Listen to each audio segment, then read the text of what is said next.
Trevor, on Raw, we saw the return of unhindered Jinder Mahal. He returned with Veer and Shankey by his side. These two upstarts from India that he's brought over. These two call ups from, I believe, NXT. And look, he beat Jeff Hardy in a one-on-one match. Did Jinder Mahal in 2021. He cut a promo before the match talking about how he's going to remind everyone in the WWE universe about why he is a former WWE champion. And look, say what you want about Jinder. We have said a lot of things about Jinder, both good and bad, but one thing we can say is when Jinder Mahal is doing anything, it is interesting by default. So, what do you think about this? You know, he's got this new squad behind him, and these are like two big, like tough people. And it's not like the Bollywood brothers who were like, you know, like they were more agile, like cruiserweight types. These are like big men. What do you think about this? And beating Jeff Hardy right off the bat. So is Shanky and what was the other one? Veer. Veer was Veer was the Veer one with the. Yeah, Veer used to play baseball. Actually, Veer was one of the first Indian baseball players. That movie about what was it $1 Million Arm, was about him and Patel, another guy. Oh my God, are you telling me about Indian cinema? Hey. I'm sure you knew this. I'm sure it was a bedtime story. but no, like, I mean, these guys are this guy's an athlete, a super athlete. He played for Pittsburgh. It was the minor league team, but he's definitely an athlete. Last time he played was 2016. He pitched the first couple innings, no hitters. I mean, yeah, like, I mean, he's solid. He's definitely solid. I have not seen him wrestle. The research I did on him, he was in NXT, like you said. Shanky, I don't know much about. I don't. But it's good to see Jinder Mahal. It is good to see Jinder Mahal. We've talked about Jinder on the show. Of course, you like Jinder. I mean, I don't hate Jinder. I think what Jinder has done from turning into like a tiny pipsqueak into this massive man has been amazing. Yeah, I mean, I like Jinder. I think he's one of those guys, like many of WWE's guys, that his gimmick kind of fucked him up a little bit. You know what I mean? Like, Which one? Exactly. Well, all of them, actually. I mean, the best one was the modern day Maharaja. That's the best one. But I feel like it's one of those things like, oh, we saw him do this, we saw him do that, and like now we're supposed to take him seriously. It's kind of like the Hardy brothers when they came up and they were jobbing on Saturday Morning Superstars, or they were jobbing on like a episode of Raw to like Earthquake or Undertaker, guys like, you know, right.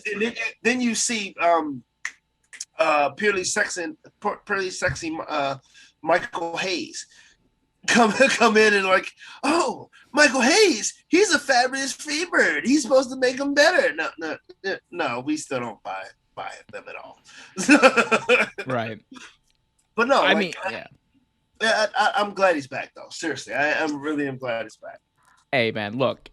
Here's where I have always stood on the same point about Jinder Mahal. I've stood on the same ground the entire way through. I think Jinder Mahal has some of the best facials in WWE, and by facials, okay, get your mind out of the gutter, kids. I mean, like facial expressions in WWE. You know, he's got that like quality heel look to him. Like he looks like somebody that, you know, is like you want to beat up. He looks like somebody who is like up to, like, you know, evil things. Like he's again up to the facial expressions he puts on, like that. Like he's got the best, like, you know, snarl, I would say, in the business, and that's a huge part of like selling a match. And look, I think the Jinder Mahal, or the original title run with him, I'm not gonna say go all the way and say, oh my god, it would have worked and like it would have gone to the moon and he would have been like the super, because like that's not like the objective of Jinder Mahal winning the title. Jinder Mahal was a heel. Like heel champions generally, unless you eventually plan for them to be baby faces, they're not supposed to be like, oh my god, transcendent, like superstar, like, like good guy, whatever, right? Or like they're supposed to be either transitional champions or they're supposed to be a threat for a heel to chase. But with Jinder Mahal's original title run, dude, he had like 3 straight matches with Randy Orton. Right. Come, that is the worst person to immediately. You're pushing someone huge. Love Randy Orton, but Randy Orton is like the death spot, like in your championship run. At this point, he definitely is. Like, and again, I'm sorry, it's not like, and this isn't disparaging Randy Orton. Like, Randy Orton's one of the best, most skilled wrestlers there actually has ever been, and in-ring performers there's ever been. But the bottom line is with Randy Orton, he's boring.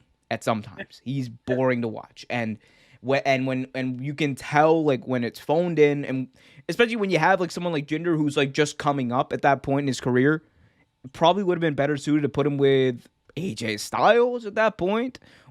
What I do think can work here is I think Veer and Shankey can work. They looked amazing.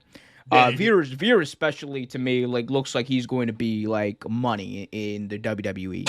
And I think Jinder Mahal, you know what's underrated about Jinder? He cuts amazing like heel promos. He really does. And really does. And the best part is now he can come back like 2-3 years later and say, I am the former WWE champion, rub it in everyone's face. How all these people, Earthquake, I love. I was about to list former WWE superstars who never became champion. First name out of my mouth was Earthquake. But like we talk about him a lot. Mr. Perfect, Earthquake. You can name like a bunch of them.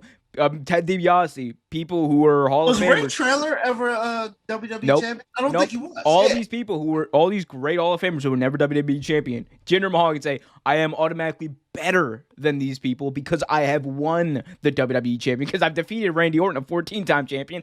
I've defeated Shinsuke Nakamura, one of the best champions in Japan.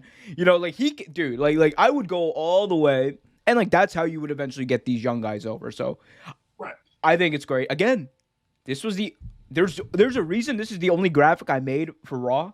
This is the only thing I found interesting on that show, dude. This was the only interesting thing. So he actually won. Was it main event? He showed his face like last week. They said he was there. They started mentioning it. It was rumor mill, and then it was actual news that he was coming back. And I want to say it was one of their shows that we don't watch besides Raw. But he was there, and they saw his new group besides the Bollywood boys, which is absolutely racist as fuck, by the way. Bro, it's the alliteration. It's all about the alliteration for WWE. Jesus Christ. But yeah, he showed his face, and he looks good. He looked like he's slimmed down at least 10, 12 pounds. And he slimmed down a little bit. His neck looks like it's in good health. He looks good. And the boys he has with him, dude. Shankey is a legit 7-footer. A legit 7-footer. Yes. That can move. Oh my God. I hope they use them right. I really hope they use them right. If they use them right, this could be the next Hurt Business that doesn't break up. Oh yeah, you just wait till you just wait till they end up like what was it? What was that team's name? Was it Down Low? It was like the one with Tiger Ali Singh and D'Lo Brown. Oh my God! It's like all right, your Royal Rumble spot has been taken by who? Drew Carey. Who is Drew Carey? That was 2001. Wait, you guys are successful. Right? You're doing great. You're bringing us money. Look, we're gonna break you up. Oh my God.